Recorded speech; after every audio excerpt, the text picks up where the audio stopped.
300 se inicia com uma cena que literalmente glorifica o fascismo. A primeira coisa que vemos é um abismo cheio de crânios de bebês, os restos dos bebês que foram considerados impróprios. Essa prática era comum na sociedade espartana, o descarte daqueles considerados impróprios, mais conhecido como eugenia. Leônidas não tem deficiências visíveis, então ele começa a viver.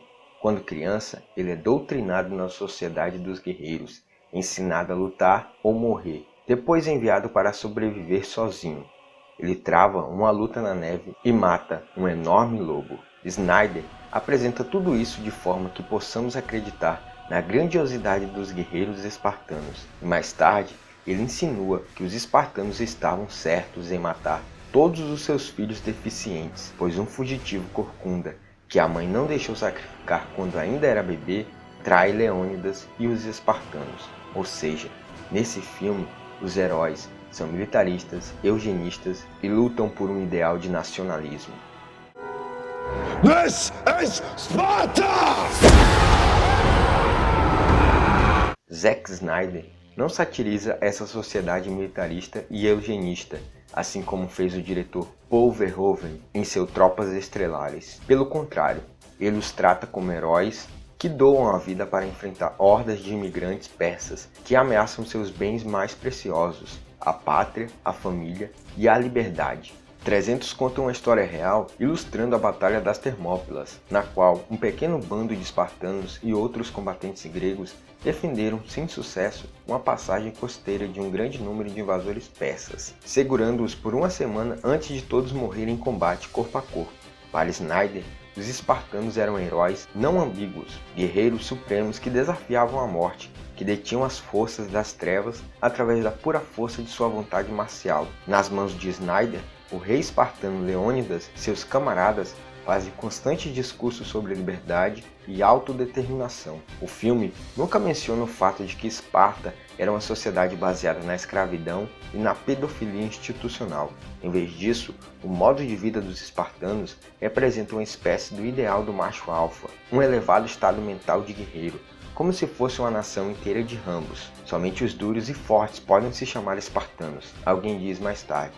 Os espartanos são todos modelos fitness, quase nus. Eles usam cuecas e capas, e só Leônidas tem um capacete. Os verdadeiros espartanos usavam armaduras pesadas de metal, o que lhes dava uma vantagem tática contra os lutadores persas.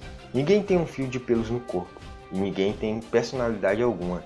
São todos padronizados ao estilo da vida militar. É o estilo de homem brucutu imposto por Hollywood na década de 1980 de volta, só que agora não como indivíduo, como pregava o neoliberalismo, mas como nação, tal qual prega o fascismo. O interesse principal de Snyder é realizar uma ode à virilidade. Em 300, ser homem significa exercer a força bruta, ter sede de sangue, rir das adversidades, estabelecer laços de companheirismo com outros machos e, finalmente, exibir um lado sensível com relação à família, esposa e filhos. E se a virilidade é o tema da produção, seu refrão é a violência. This is Sparta! Na história, os espartanos habitavam a região da Lacônia. Apesar de dizerem no filme lutarem pela liberdade, os espartanos contavam com um grande número de servos, e Zack Snyder em nenhum momento os mostra em tela. Os espartanos haviam conquistado o país na época da invasão dórica, reduzindo a população encontrada à condição de servos. Estes servos eram chamados de ilotas. Em tempos históricos, toda a terra pertencia aos espartanos, mas a lei e o costume os impediu de cultivá-la com as próprias mãos, uma vez que o trabalho era considerado degradante e eles precisavam estar sempre livres para o serviço militar. Os servos não eram comprados ou vendidos, mas permaneciam atrelados à terra, da qual cada adulto espartano possuía um lote ou mais, e eram passados de pai para filho, constituindo a aristocracia que se fez presente na história espartana. Além disso, a política espartana era organizada de forma peculiar. Havia 2 reis, pertencentes a famílias distintas, substituídos por hereditariedade. Um ou outro comandava o exército em tempos de guerra, mas em tempos de paz, seus poderes eram limitados. Eles também faziam parte do Conselho dos Anciões, corpo composto de 30 pessoas. os 2 reis e mais 28 pessoas com idade acima de 60 anos, sendo eleitos vitaliciamente. O conselho julgava casos criminais e preparava as questões que seriam debatidas na Assembleia, que por sua vez era composta por todos os cidadãos. Eles votavam em qualquer proposta que lhes fosse apresentada. Lei nenhuma era sancionada sem o seu consentimento. Além dos reis, do Conselho dos Anciões e da Assembleia, havia um quarto braço do governo característico de Esparta. Tratava-se dos 5 éforos. Estes adivinham de todo o corpo de cidadãos, eram eleitos, praticamente uma escolha à sorte. Consistia no elemento democrático da Constituição, cujo objetivo, ao que parece, era contrabalancear os reis. Os éforos eram a corte civil suprema, inclusive acima dos reis, que lhe deviam fidelidade. Curioso é notarmos que no filme, os éforos são retratados como velhos, putrefados e corruptos. O órgão político que mais se aproximava de um elemento democrático em Esparta, o diretor o usa como aquele que aceita por algumas moedas de ouro a servidão ao Império Persa. Na visão do diretor, a democracia é fraca e se sujeita às hordas estrangeiras. O Estado forte presente na figura de Leônidas é o único capaz de se opor de frente a essa ameaça. Havia pouca liberdade em todos os estágios da vida de um espartano. Sua disciplina e a ordem de vida se mantinham inalteradas, mesmo depois que se tornavam adultos. Não era lícito, afinal, que os homens vivessem como lhes aprovesse. Em suma, sabiam todos que não haviam nascidos para si, mas para servir ao país. Não podiam os espartanos viajar, e tão poucos estrangeiros eram admitidos em Esparta, exceto a trabalho. Temiam-se que costumes de fora corrompessem a virtude lacônica dos espartanos. Essa parte da história espartana é mostrada de maneira até elevada no filme. Os persas, desde o início, são mostrados como uma fera que iria eliminar o mundo da razão e justiça, como diz Leônidas na cena do poço, a mais icônica do filme.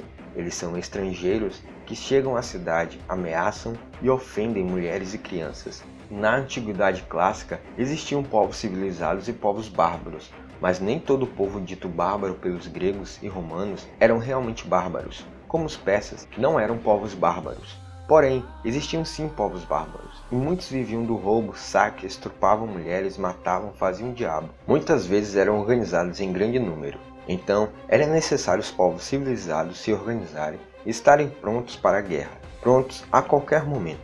Tem uma frase romana que explica isso: se você quer a paz, esteja preparado para a guerra. Os persas formavam um grande império e eram organizados, tanto que Alexandre o Grande resolveu absorver a cultura persa e conquistou esse império, preservando aquela cultura, fazendo com que a cultura oriental e a cultura ocidental fossem unidas, criando assim a cultura helênica, além de absorver outras culturas orientais, como a cultura hebraica. Na época do lançamento do filme, o Irã o classificou como propaganda americana, numa altura de reconhecida tensão diplomática entre os dois países. O próprio presidente Mahmoud Ahmadinejad criticou a representação dos persas no filme.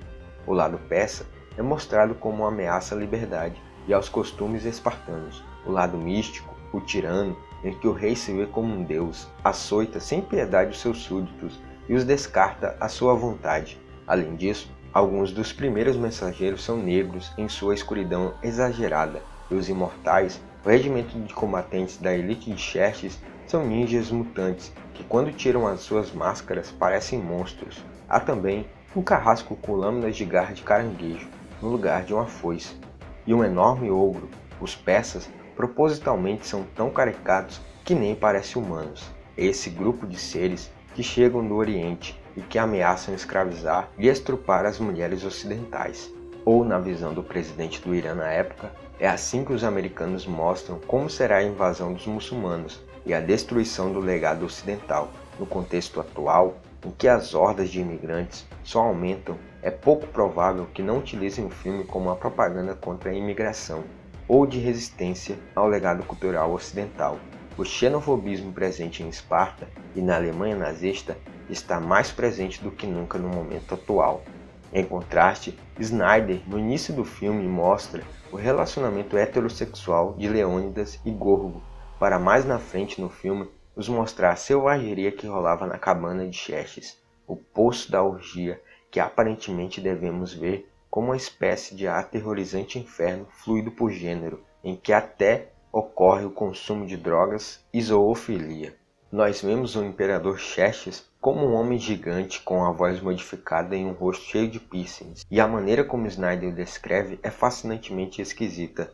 Um homem que fala em compartilhamento de cultura, mas que na realidade procura escravizar seus inimigos. Ao final do filme, vemos que o argumento de Snyder é convincente. Os espartanos lutavam para libertar o mundo do misticismo e da tirania, pela honra, dever e glória. Este é um filme que faz um grandioso e mítico espetáculo de toda a tropa defensora da pátria branca ocidental. O filme realmente fez com que os heróicos guerreiros brancos lutassem para repelir as intermináveis hordas estrangeiras de pele escura. Uma década após o seu lançamento, vemos manifestações patrióticas defensoras de uma pátria branca resistindo contra o misticismo e depravação que vem do Oriente. Esse filme merece ser lembrado por isso, pois é influente em todas as formas erradas possíveis. Ingenuidade então achar, como disse Santoro, na época do lançamento, que o filme não possui um teor político nesse aspecto. Uma obra sempre refletirá o seu meio e o seu tempo. Portanto, 300 é um filme que vangloria uma sociedade fascista e eugenista. Sua mensagem é bem clara. Só um Estado forte, comandado por um líder carismático e enérgico, seguido de homens com seus corpos perfeitos e militarizados, pode impedir hordas estrangeiras de homens imperfeitos, esquisitos, mostrengos, deformados, tudo pela preservação da pátria, da família e da ordem.